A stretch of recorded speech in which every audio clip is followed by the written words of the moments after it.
সম্মানিত মুসল্লিয়ান কেরাম, আজকে সফর মাসের শেষ জুমা। আগামী জুমায় ইনশাআল্লাহ রবিউল আউয়াল মাস আশা করা যায় শুরু হবে, যদিও সেটা চাঁদের উপরে নির্ভর করে। আমরা পুরো সফর মাস জুড়ে একটি বিষয় নিয়ে আলোচনা করেছিলাম, সেটা হচ্ছে কুসংস্কার। আজকেও আমরা এ সম্পর্কে আরো একটু আলোচনা করে আমাদের এই কুসংস্কারের আলোচনা একেবারে শেষ করে দিব। আল্লাহ পাক রব্বুল আলামিন আমাদের সকলকে আলোচনা ইখলাসের সাথে করার, শোনার তৌফিক দান করুক বলি আমিন। আজকে আলোচনার ভিতরে আমরা দুইটা বিষয় নিয়ে আসব। একটি হচ্ছে তাকওয়া, একটি কি, আর একটা হচ্ছে তাওয়াক্কুল, আর একটা কি, তাওয়াক্কুল। এই দুইটি খুব কাছাকাছি বিষয়। যেমন মনে করেন সন্ধ্যা এবং রাত, এই দুইটা কি খুব দূরের না কাছাকাছি? রাত আর দুপুর, এই দুইটা কি কাছাকাছি না দূরের? দূরের। এখন দুপুর, রাত হতে এখনো 5-7 ঘন্টা বাকি আছে, তাই না? কিন্তু সন্ধ্যা হয়ে গেলেই কি হয়ে যাওয়া? রাত হয়ে যাওয়া। সকাল এবং দিন, এটা কি কাছাকাছি, ঠিক না? তাকওয়া এবং তাওয়াক্কুল এই দুইটা জিনিসও কি কাছাকাছি জিনিস, অর্থ আলাদা হয় কিন্তু একটার সাথে আরেকটা অঙ্গাঙ্গিভাবে জড়িত থাকে। তাহলে আজকে আমরা আলোচনা করব দুইটা বিষয় নিয়ে, একটা হচ্ছে তাকওয়া আর একটা তাওয়াক্কুল। এই দুইটি আয়াতে আমি তেলাওয়াত করেছি সূরা তলাক থেকে, 28 নম্বর পারার 17 নম্বর পৃষ্ঠা থেকে। আল্লাহ তাআলা বলছেন, ওয়ামাইয়াত্তাকিল্লাহা, যারা আল্লাহকে ভয় করে, যারা কি করে? এরপরের 3 নম্বর আয়াতে আল্লাহ তাআলা বলেছেন, ওয়ামাইয়াতাওয়াক্কাল আলাল্লাহ, যারা আল্লাহর উপরে তাওয়াক্কুল করে, যারা আল্লাহর উপরে কি করে? তাহলে আল্লাহকে ভয় করাও এখানে আছে, আর আল্লাহর উপরে তাওয়াক্কুল করাও এখানে আছে। তাহলে যেহেতু আলোচনার বিষয় দুইটি, আমরা সর্বপ্রথম আলোচনা করব তাকওয়া সম্পর্কে। শুধুমাত্র তাকওয়া সম্পর্কেও যদি আলোচনা করা হয়, কোরআনুল কারীমের অসংখ্য আয়াত, নবীজি মুহাম্মদুর রাসূলুল্লাহ সাল্লাল্লাহু আলাইহি ওয়াসাল্লামের অসংখ্য হাদিস থেকে যদি শুধু তাকওয়ার উপরে আলোচনা করা হয়, ঘন্টার পর ঘন্টা, দিনের পর দিন তাকওয়ার উপরে আলোচনা করা, তাকওয়ার উদাহরণ সম্পর্কে আলোচনা করা সম্ভব। আমাদের সময় যেহেতু কম, এত দীর্ঘ আলোচনাও আজকে আমাদের প্রয়োজন নেই, সেহেতু স্বল্প পরিসরে তাকওয়া সম্পর্কে আলোচনা হবে। এবং তাওয়াক্কুল সম্পর্কেও গত জুমায়, তার আগের জুমায়ও আলোচনা হয়েছে। আজকে এর উপরে আরো একটু সামান্য আলোচনা করে আমরা তাকওয়া এবং তাওয়াক্কুলের আলোচনা শেষ করব, এবং সফর মাসের জুমাটাও আমরা কি করব? শেষ করব। নবীজি সাল্লাল্লাহু আলাইহি ওয়াসাল্লাম জুমার আলোচনাগুলো করতেন, যে আলোচনাগুলো প্রয়োজনীয় ছিল সামনাসামনি, এই এক সপ্তাহের ভিতরে কি ঘটেছে, অথবা মানুষ কি কি সমস্যায় এক সপ্তাহ পড়েছে, অথবা সমাজের ভিতরে কোন কোন খারাপ জিনিস চালু আছে, কোন আলোচনাগুলো করা দরকার, সেই আলোচনাগুলোই নবীজি সাল্লাল্লাহু আলাইহি ওয়াসাল্লাম জুমার সময় কি করতেন? খুতবায় আলোচনা শোনায়া দিতেন। সেই জন্য সফর মাসে হাদিস শরীফের ভিতরে আছে যে সফর মাস যখন আসতো, তখন আরবের মানুষ বিভিন্ন কুসংস্কারে জড়িয়ে পড়ত, বিভিন্ন কুধারণা, কুলক্ষণ সম্পর্কে তারা বিশ্বাস করত।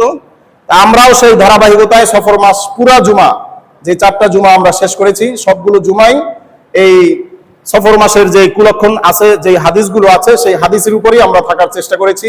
আজকেও আমরা সেই আলোচনা করারই চেষ্টা করব। আল্লাহ তাআলা আমাদের সকলকে বুঝার, আমল করার তৌফিক দান করুক বলি আমিন। সূরা তলাক 2 নম্বর আয়াত, ওয়া ইয়াত্তাকিল্লাহা ইয়াজআল লাহু মাখরাজা। আল্লাহ তাআলা বলেন, যারা আল্লাহর উপরে তাকওয়া অর্জন করে, আল্লাহকে যারা ভয় করে, আল্লাহকে যারা ভয় করে, ইয়াজআল লাহু মাখরাজা, আল্লাহ পাক রব্বুল আলামিন তাদের জন্য রাস্তা খুলে দেন, রাস্তা বের করে দেন। কি বের করে দেন? মাখরাজ। মক্তবে পড়ানো হয় আরবি হরফ 29টি, মাখরাজ 17টি, শুনছেন না? এই সেই মাখরাজ। মাখরাজ অর্থ হচ্ছে বের হওয়ার স্থান। কিসের স্থান? বের হওয়া। খরাজা ইয়াখরুজু মাখরাজা, ওখান থেকে।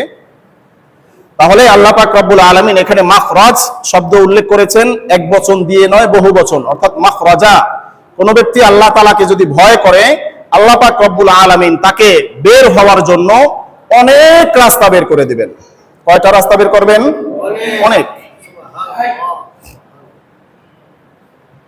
ওয়া ইয়াত্তাকিল্লাহা ইয়াজআল লাহু মাখরাজা, যারা আল্লাহকে ভয় করবে যাদের অন্তরে তাকওয়া থাকবে, আল্লাহ পাক রব্বুল আলামিন এই ভয় করার কারণে তাদেরকে গুনাহ থেকে বাঁচার জন্য কয়টা পথ বের করবেন?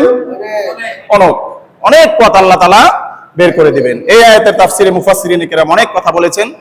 কেউ কেউ বলেছেন কোন ব্যক্তি যদি আল্লাহ তাআলার উপরে তাকওয়া অর্জন করে, আল্লাহ তাআলাকে ভয় করে চলে, আল্লাহ পাক রব্বুল আলামিন তাকে সকল প্রকার বিপদ আপদ থেকে বাঁচায় রাখবেন। মুফাসসিরিন কিরামের আরো অনেক ভাষ্য এখানে আছে। আল্লাহ পাক রব্বুল আলামিন এই যে তাকওয়া অর্জন করার কারণে আমাদেরকে বাঁচাবেন, সেটার উদাহরণ কোরআন হাদিসে অসংখ্য অগণিত ইতিহাসের ভিতরে কি আছে। আল্লাহ পাক রব্বুল আলামিনকে সবচাইতে বেশি ভয় করেছেন কারা? নবী এবং রাসূলগণ। কারা বেশি ভয় করতেন? কারণ যে ব্যক্তি যার সম্পর্কে বেশি জানে সে তাকে বেশি মানে, তার উপরে বেশি আস্থা রাখে, ঠিক না? নবী রাসূলগণ সবচাইতে বড় আরেফ ছিলেন, সবচাইতে বড় আশেক ছিলেন আল্লাহ তাআলার। এখন তো আমাদের দেশে এই যে রবিউল মাস শুরু হবে, বিভিন্ন জায়গায় পোস্টারে ছেয়ে যাচ্ছে আশেকে রাসূল, এইটা সেইটা এইটা সেইটা, অথচ শরীয়তের রাসূলের সুন্নতের কোন ধারে কাছেও তারা নাই। তাহলে আল্লাহ পাক রব্বুল আলামিনকে সবচাইতে বেশি ভালোবাসছেন কারা? নবী রাসূলগণ। কারা? আল্লাহ তাআলাকে সবচাইতে বেশি ভয় করছেন কারা? নবী রাসূলগণ। আল্লাহ তাআলার প্রতি সবচাইতে বেশি আশা রাখতেন কারা? নবী রাসূলগণ। নবী রাসূল আল্লাহকে যতটা চিনেছেন, জগতের কোন ব্যক্তি কোন মানুষ আল্লাহ তাআলাকে ততটা চিনতে কোনোদিন পারবে না। আমরা সকলেই জানি হযরত ইউসুফ আলাইহিস সালাতু ওয়াস সালাম এবং বিবি জুলাইখার ঘটনা সূরা ইউসুফের ভিতরে আলোচনা আছে। ওয়ারাওয়াদাতহু আল্লাতী হুয়া ফী বাইতিহি আন নাফসিহি ওয়া গাল্লাকাতিল আবওয়াবা ওয়া ক্বালাত হাইতা লাক ক্বালা মাআযাল্লাহ। হযরত ইউসুফ আলাইহিস সালাতু ওয়াস সালামকে যখন 7টি দরজার ভিতরে তালাবদ্ধ করে আজিজে মিসর সে যখন বলল যে তুমি আমার মনের বাসনা পূরণ করো, তুমি আমার সাথে গুনাহে লিপ্ত হও, হযরত ইউসুফ আলাইহিস সালাতু ওয়াস সালাম এক বাক্যে বলে দিয়েছিলেন ক্বালা মাআযাল্লাহ, আমি আল্লাহ তাআলার সাহায্য চাই। আমি কার সাহায্য চাই? আল্লাহ তাআলার সাহায্য চাই। হযরত ইউসুফ আলাইহিস সালাতু ওয়াস সালাম সেই দিন যদি চাইতেন যে এখানে দরজা লাগানো, সবকিছু তালাবদ্ধ, কেউ আমাকে দেখবে না, তাহলে সে যদি চাইতেন হয়তোবা সে গুনাহে জড়াইয়ে পড়তে পারত। কিন্তু সে কাকে ভয় করেছে? ক্বালা মাআযাল্লাহি ইন্নাহু রাব্বি আহসানা মাসওয়াই। তাহলে ভয় আমরা যদি করতে চাই আল্লাহ তাআলাকে, তাহলে ভয় করতে হবে নবী রাসূলগণ যেভাবে আল্লাহকে ভয় করেছেন, ঠিক না? কারণ উদাহরণ, উম্মতের প্রত্যেকটা আমলের উদাহরণ হচ্ছেন নবী রাসূলগণ এবং নবী রাসূলদের সঙ্গী সাথী যারা ছিলেন সাহাবায়ে আজমাইন, এরা সকলেই আমাদের জন্য মডেল, ঠিক কি না? আমাদের চলার জন্য, আমাদের বলার জন্য, আমাদের থাকার জন্য, আমাদের খাওয়ার জন্য যা কিছু মডেল প্রয়োজন সব কিছু নবীদের ভিতরে ছিলেন, সব কিছু সাহাবায়ে আজমাইনদের মাধ্যমে প্রকাশিত হয়েছে। তাহলে যে ব্যক্তি আল্লাহকে ভয় করে আল্লাহ তাআলা তার জন্য অনেক পথ কি করেন? খুলে দেন। হযরত ইউসুফ আলাইহিস সালাতু ওয়াস সালাম ভয় করেছেন, ভয় করে যখন সামনের দিকে দৌড় দিয়েছেন প্রত্যেকটা তালা আল্লাহ পাক রব্বুল আলামিন কুদরতি ভাবে খুলে দিয়েছিলেন। তাহলে মাখরাজা, আল্লাহ তাআলা পথ খুলে দেন, এটা সত্য না মিথ্যা? সত্য না মিথ্যা? তবে ভয় করতে হবে। কি করতে হবে? এখন যদি মনে করেন যে না গুনাহের কাজ সামনে আসছে, গুনাহটা করে নেই, গুনাহটা করে নেই, এরপরে আল্লাহকে ভয় করব, তাহলে তো আপনি তাকওয়া অর্জন করলেন না। তাহলে আল্লাহ তাআলা আপনার জন্য কোনো পথ খুলবেন না। পথ খুলবেন আল্লাহ তাআলা তখনই যখন আপনি আল্লাহকে ভয় করবেন করার মতো। ভয় করবেন কিসের মতো? ইয়া আইয়ুহাল্লাযীনা আমানুত্তাকুল্লাহা হাক্কা তুকাতিহ, আল্লাহ তাআলা বলছেন সূরা আলে ইমরান যে হে ঈমানদারগণ তোমরা আল্লাহকে কি করো? ভয় করো। কিভাবে ভয় করবা? হাক্কা তুকাতিহি, সত্যিকার অর্থে ভয় বলতে যেটা বোঝায় সেইভাবেই ভয় করো। আমাদের তো কিছু ভয় আছে মিথ্যা ভয়। কি ভয়? জোরে বলেন, কি ভয়? মিথ্যা ভয় করি, দাবি করি, আসলে ভয় করি না। আর একটা আছে সত্যিকারের ভয়। যেরকম একটা উদাহরণ দিলে আপনারা বুঝবেন। আপনি যদি কোনো বাচ্চাকে বলেন যে পুকুরের পাড়ে যে ছোট ছোট গাড়া আছে, এই গাড়ার ভিতরে তুমি হাত দিও না, সাপ আছে। কি আছে? সাপ আছে, এটা বাচ্চা ভয় পায়, মনে মনে কি পায়, কিন্তু অর্ধেক ভয় পায়। কি ভয় পায়? অর্ধেক। যে এখান থেকে তো দেখলাম মাছরাঙ্গা পাখি বের হয়েছে, আবার অন্য পাখি ঢুকতেছে, এখানে সাপ কোত্থেকে আসবে? সাপেরও ভয় আছে, আবার পাখির ডিমেরও আশা আছে। বুঝেন নাই? গাছের ভিতরে গর্ত বানায়, তাল গাছ, নারিকেল গাছ, সুপারি গাছের ভিতরে মা বাবা বলে যে গাড়ার ভিতরে হাত দিও না, সাপ থাকে। এখন ওই বাচ্চা তো দেখছে যে পাখি ঢুকছে, এখন মায়ের কথাও মনে পড়ে যে এখানে তো সাপ থাকতে পারে, আর বাচ্চা স্বচক্ষে দেখছে কি? পাখি। এখন মায়ের ভয়ও আছে, সাপের ভয়ও আছে, আবার পাখির ডিমের আশাও। আল্লাহ তাআলা বলছেন যে না, আমাকে ভয় ওইভাবে করো যেভাবে ভয় করতে হবে। অর্ধেক রাখলা যে হলেও হতে পারে, আবার বললা যে না হলেও হতে পারে, এইটা সত্যিকারের ভয় না। সত্যিকারের ভয় কখন আসে? যখন হাত দেওয়ার পরে একটা সাপের কামড় খায়, তখন যে অন্তরের ভিতরে ভয়টা জাগে যে হ্যাঁ হ্যাঁ এখানে কি আছে, এখানে কি আছে, সাপ আছে। তখন অন্তরের ভিতরে সত্যিকারের যে ভয়টা অন্তরে আসে, তোমরা আমি আল্লাহকে সেইভাবেই ভয় করো। তাহলে ওইভাবে যদি আগে ভয় করতে পারো, অর্থাৎ সাপে কামড় খাওয়ার আগে যদি সাপের ভয় করতে পারো, তাহলে আর সাপের কামড় খাবা না। আর যদি সাপের কামড় খাওয়ার পরে ভয় করো, ওই ভয়ের মাধ্যমে কোনো উপকার তোমার আসবে। আল্লাহ তাআলা বলছেন ইয়া আইয়ুহাল্লাযীনা আমানুত্তাকুল্লাহা হাক্কা তুকাতি, ভয় করো সত্যিকারের ভয় করার মতো। আর যদি ভয় করতে পারো, তাহলে আল্লাহ পাক রব্বুল আলামিন তোমার জন্য সেই গুনাহ থেকে বাঁচার অনেক রাস্তা বের করে দিবেন। যেইভাবে হযরত ইউসুফ আলাইহিস সালাতু ওয়াস সালামের জন্য রাস্তা বের করেছিলেন। তুমি যদি আল্লাহকে ভয় করতে পারো, দুনিয়ার বিভিন্ন গুনাহ থেকে আল্লাহ তাআলা তোমাকে বিভিন্ন উসিলার মাধ্যমে, বিভিন্ন জনের মাধ্যমে তোমাকে আল্লাহ তাআলা বাঁচাইয়া দিবেন। আমাদের দেশে সবচাইতে বেশি যে গুনাহটা এখন চলে, যেই গুনার সাথে ইমাম, পীর সাহেব, হুজুর সাহেব, মুসল্লি সাহেব, হাজী সাহেব, গাজী সাহেব সবাই সরাসরি জড়িত, এবং সেই গুনাহটাকে এখন আর আমরা কেউ গুনাহ মনে করি না, সেটা হচ্ছে সুদের গুনাহ। কিসের গুনাহ? জোরে বলেন, কিসের গুনাহ? ইমাম সাহেব যদি মহল্লার কোনো ব্যক্তি থেকে ইমামতি করা অবস্থায়, ইমামতি সুদে 5 লক্ষ টাকা নিয়ে পাশে একটা শোরুম নেয় ফ্রিজের, তাহলে সবাই বলবে যে ইমাম সাহেব সুদের ব্যবসার সাথে কি হয়েছে। ওই ইমাম সাহেব যদি 5 লক্ষ টাকা ধার দেনা করে বিদেশ চলে যায়, তাহলে এইটা এত দোষ হয় না? হয়? কথা বুঝেন নাই? আপনি যদি সুদে টাকা এনে এলাকায় বসে কিছু করেন, তাহলে আপনি হয়ে যান কি? সুদের কারবারি, সুদের সাথে লেনদেনকারী।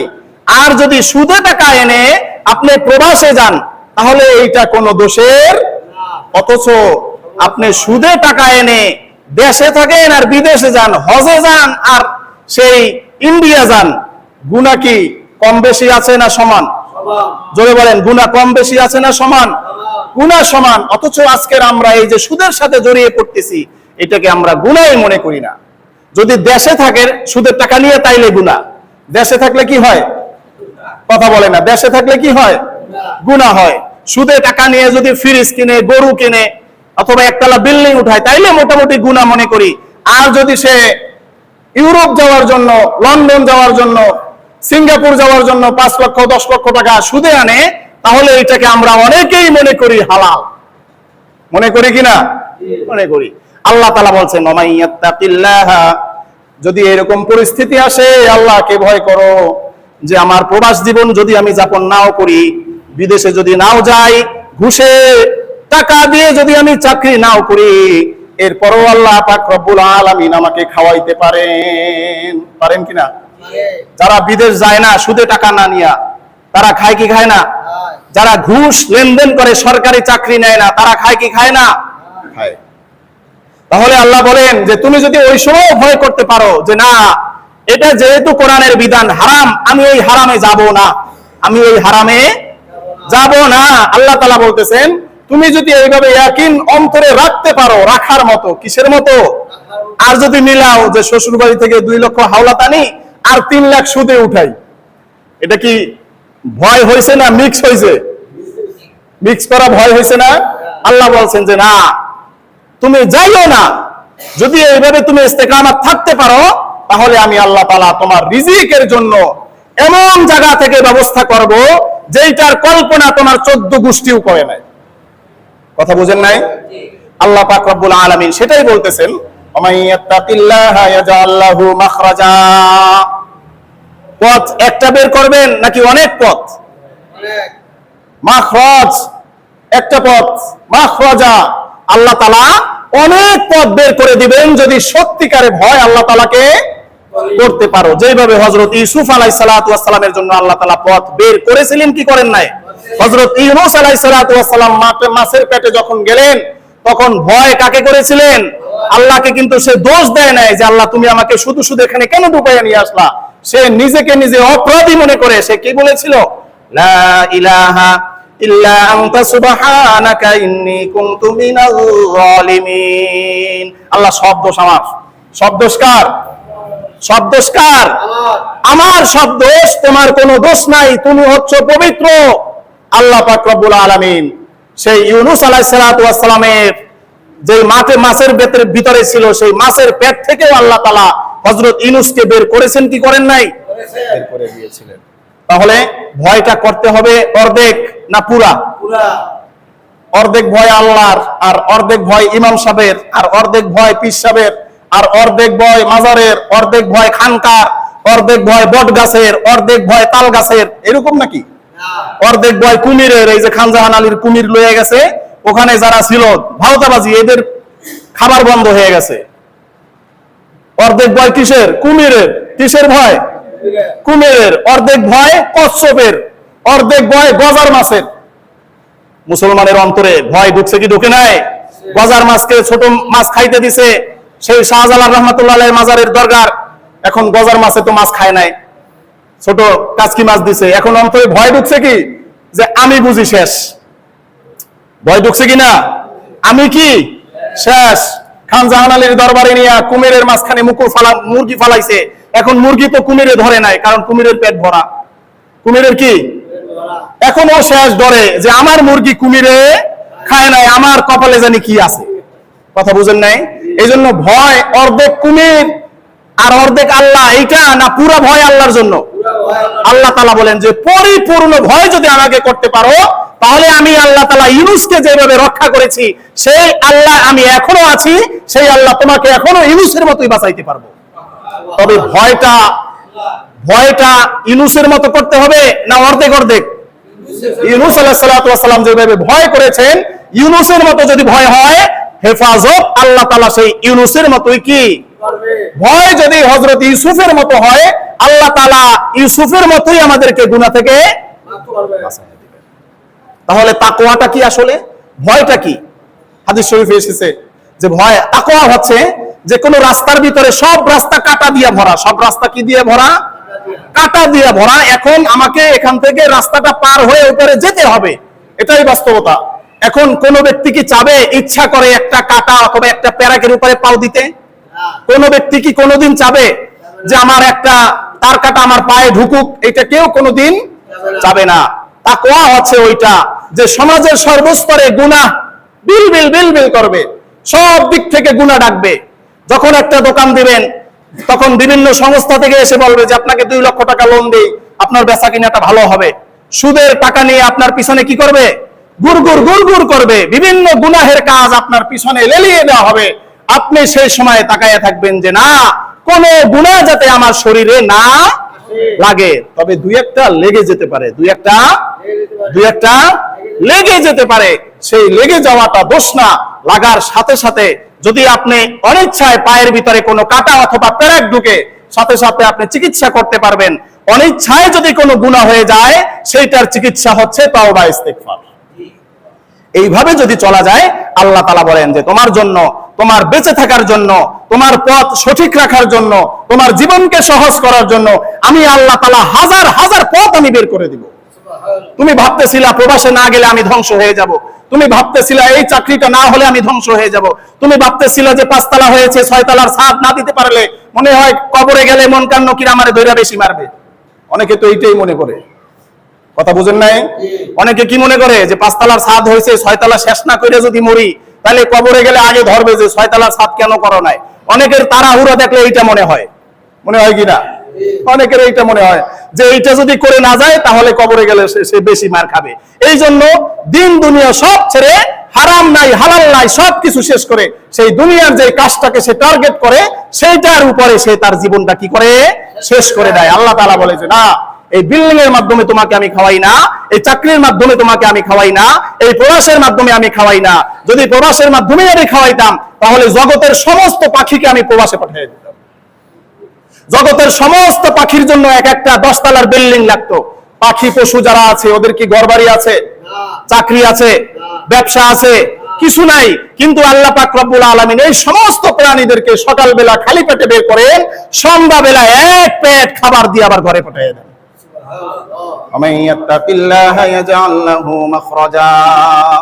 তাহলে ভয় আল্লাহকে করতে হবে, এটা আমরা বুঝতে পারছি।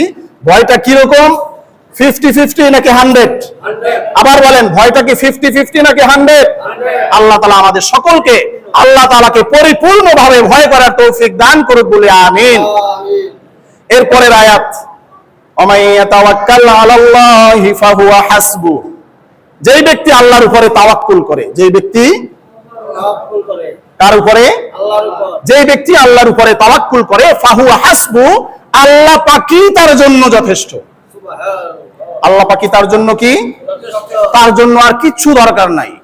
তার জীবনের যা কিছু প্রয়োজন, নিজের যা প্রয়োজন, নিজের বাল বাচ্চার যা কিছু প্রয়োজন, সব কিছুর জন্য আল্লাহ তাআলা কি হয়ে যান। এজন্য একটা দোয়া পড়ি আমরা, হাসবুনাল্লাহু ওয়া নি'মাল ওয়াকিল, নি'মাল মাওলা ওয়া নি'মান নাসির। এটা পড়ি না আমরা? এটা যদি কোনো ব্যক্তি পড়তে পারে, আল্লাহ পাক রব্বুল আলামিন তার সামনের যত বিপদ আপদ মুসিবত আছে সব কিছু আল্লাহ তাআলা আসান করে দেন। আল্লাহ তাআলা বলেন যে বান্দা যেহেতু আমাকে অভিভাবক বানিয়ে দিয়েছে, যে আল্লাহ আমার যা আছে সব তোমার হাতে, এখন যদি তোমার মনে চায় আমাকে মারো, যদি তোমার মনে চায় আমাকে বিপদে ফেলো, আল্লাহ পাক রব্বুল আলামিন ওই বান্দাকে আর কখনো বিপদে ফেলবেন না। আর যদি বিপদে ফেলেও দেন, আল্লাহ তাআলা তার সেই বিপদের উসিলায় তার আখিরাতে জান্নাতের ভিতরে মর্যাদা বাড়াইয়া দেবেন। সুবহানাল্লাহ। ওমাই ইয়াতাওয়াক্কাল আলাল্লাহি ফাহুয়া হাসবু।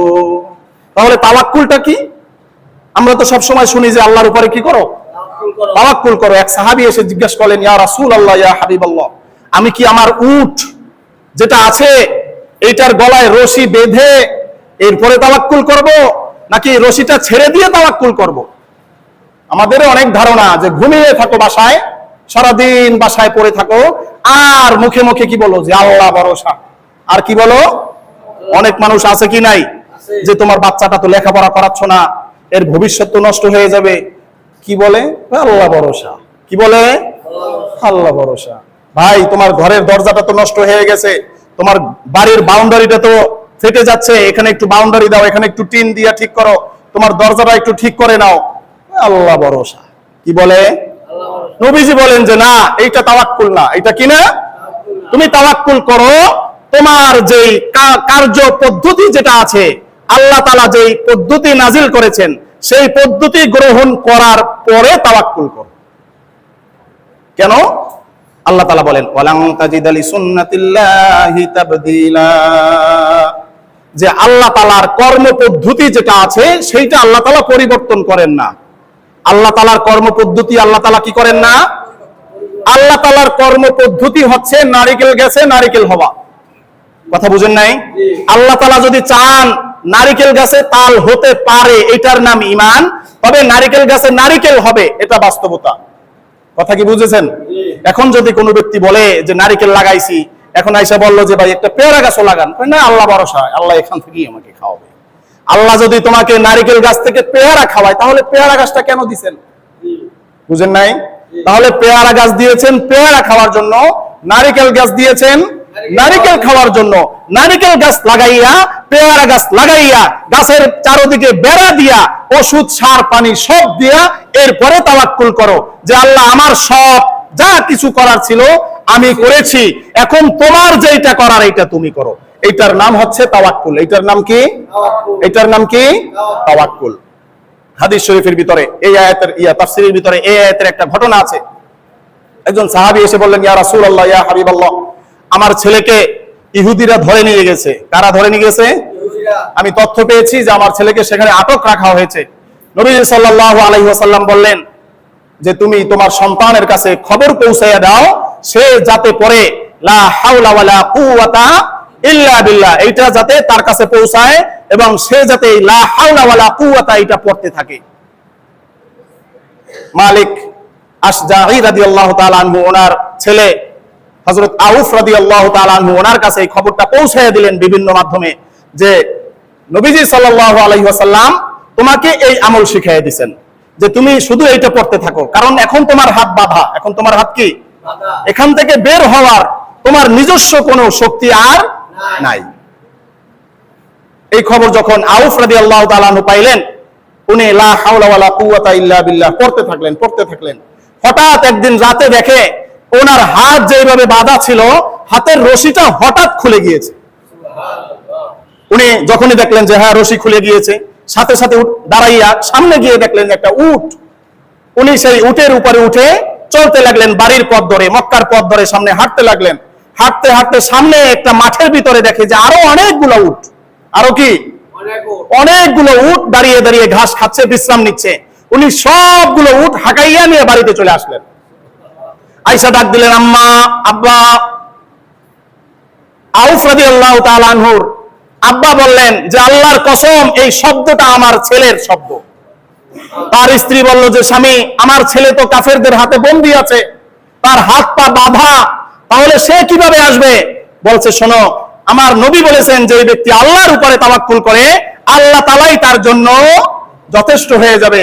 রাসূল আমার সন্তানকে যে আমল শিখিয়েছেন, আমার সন্তান আল্লাহর উপরে তাওয়াক্কুল করেছে, আমি আল্লাহর উপরে তাওয়াক্কুল করেছি, সুতরাং তুমি দরজা খুলে দেখো যে এই ডাক, এই শব্দ আমার আউফ ছাড়া আর কারো হতে পারে না। দরজা খুললেন, বের হয়ে দেখলেন যে হযরত আউফ রাদিয়াল্লাহু তাআলা আনহু দাঁড়িয়ে আছেন, সাথে সাথে আরো কি অনেকগুলো উট দাঁড়িয়ে আছে। এইবার সাহাবী চিন্তা করলেন যে না, সন্তান আমার এইটা ঠিক আছে, এতগুলো যে উট নিয়ে আসছে এটার ফয়সালা কি হবে? সাথে সাথে রাসূলের দরবারে চলে গেলেন, ইয়া রাসূলুল্লাহ, ইয়া হাবিবাল্লাহ, আপনার সাহাবী তো ফিরে এসেছে, আমার সন্তান ফিরে এসেছে, কিন্তু সাথে অনেকগুলো উট নিয়ে আসছে। নবীজি বললেন যে হ্যাঁ, ওই উটগুলো তোমার, ওই উটগুলো আল্লাহ তাআলা তোমাকে কি দিয়ে দিবেন। কিভাবে? আয়াতে আছে, ওমাই ইয়াতাওয়াক্কাল আলাল্লাহি ফাহুয়া হাসবুহ ইন্নাল্লাহা বালিগু আমরি ক্বাদ জাআলাল্লাহু লিকুল্লি শাইইন কদরা। এর আগে শব্দটা আছে ওয়ায়ারযুকুহু মিন হাইসু লা ইয়াহতাসিব, যে আল্লাহকে যেই ব্যক্তি ভয় করবে, যেই ব্যক্তি আল্লাহর উপরে তাওয়াক্কুল করবে, আল্লাহ তাআলা তার জন্য বেহিসাব রিজিকের দরজা খুলে দিবেন। যেই সম্পর্কে ধারণা বান্দার ছিল তোমার সন্তান আসবে, সেই ধারণাই তো তোমার কাছে ছিল না, আর যে উট আসবে এটা তো অনেক দূরের কথা।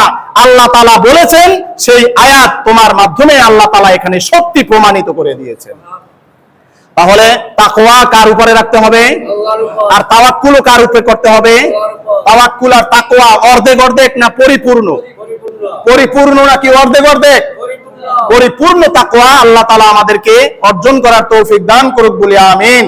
পরিপূর্ণ তাওয়াক্কুল, কোন মাজারের কুমির, কোন মাজারের কচ্ছপ, কোন মাজারের বট গাছ, কোন গাছের তাল গাছ, কোন মাজারের ডেক, কোন লাল শালু, কোন ধরা শালু, কোন পতাকার উপরে আল্লাহ তাআলা আমাদের তাওয়াক্কুল না করাইয়া শুধুমাত্র বলেন আল্লাহর উপর, শুধুমাত্র কার উপরে? একমাত্র আল্লাহর উপরে তাওয়াক্কুল করার তৌফিক দান করুক বলি আমিন।